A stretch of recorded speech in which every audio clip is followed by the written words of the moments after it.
네, 이번에는 미증시에서 있었던 종목별 메가 이슈들 전해드리는 메가3 시간입니다. 먼저 핀비즈맵 확인해 보겠습니다. 어제 급락했던 빅테크주들이 전부 상승세로 돌아섰습니다. 기술 섹터와 커뮤니케이션 섹터 그리고 임의 소비재 섹터가 2%가량으로 가장 크게 올랐는데요.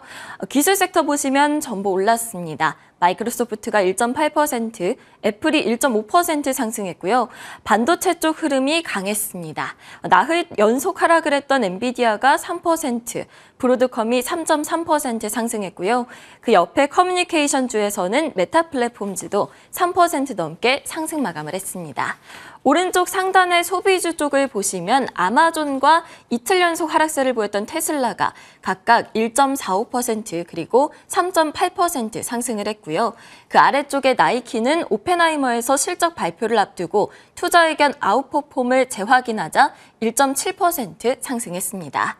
나이키 아래 트래블 서비스를 보면 카니발, 로얄 캐리비안 등 크루즈들은 월요일장에서는 급락을 했었는데 간밤에는 상승세를 나타냈고요. 필수 소비재 쪽에서는 켈로그가 골드만삭스에서 중립에서 매수로 상향을 하자 1.7% 상승을 했습니다.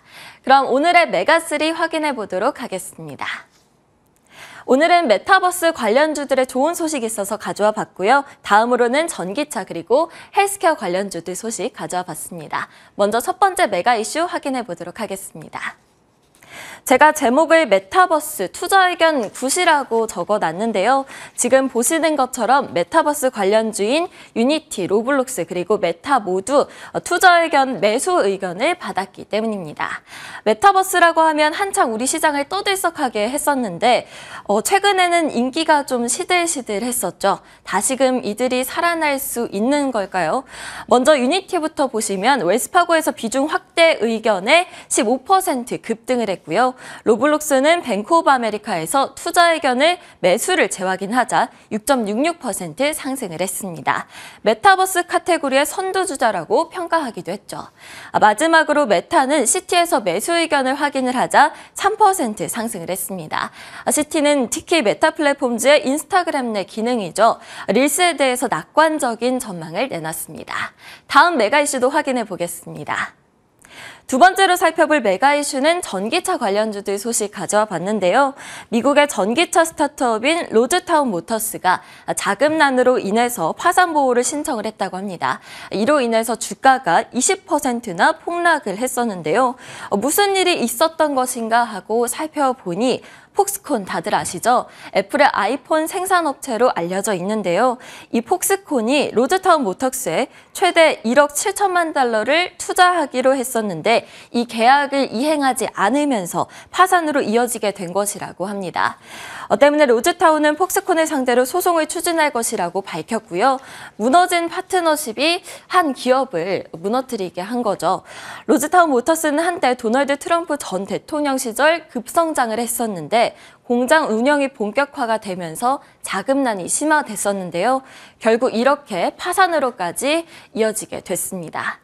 다음 메가 이슈도 확인해 보도록 하겠습니다. 마지막 메가 이슈는 헬스케어 섹터에서 가져와 봤습니다. 약국 체인인 월그린스는 예상보다 이익이 줄었고 또 연간 순이익 가이던스를 하향을 하자 9.3% 급락을 했습니다. 소비자 지출이 감소를 했고요. 또 코로나19 관련해서 백신 그리고 테스트 수요의 감소로 인해 시장 예상보다 적은 분기이익을 발표를 했는데요. 코로나19 관련을 제외한 소매 약국 그리고 건강관리 부문에서의 성장으로 인해서 매출은 확대가 됐지만요. 코로나 백신 접종만 보면 83%나 급락을 했습니다. 월그린스가 이번에 월가의 기대치보다 낮은 실적을 발표한 것은 2020년 7월 이후 처음이라고 하죠. 다음은 일라이릴리 소식입니다. 요즘 제약바이오 기업들의 비만 치료제 관련 경쟁이 아주 치열합니다.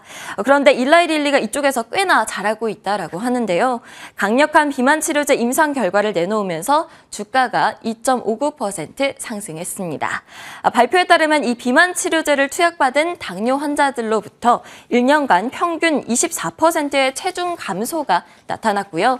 당뇨가 없는 비만 혹은 과체중 환자들의 경우에는 4주 후에는 평균 17.5%, 48주 후에는 평균 24%의 체중 감소폭을 보였습니다. 현재까지 임상실험에서 나온 결과 가운데 가장 높다고 하는데요.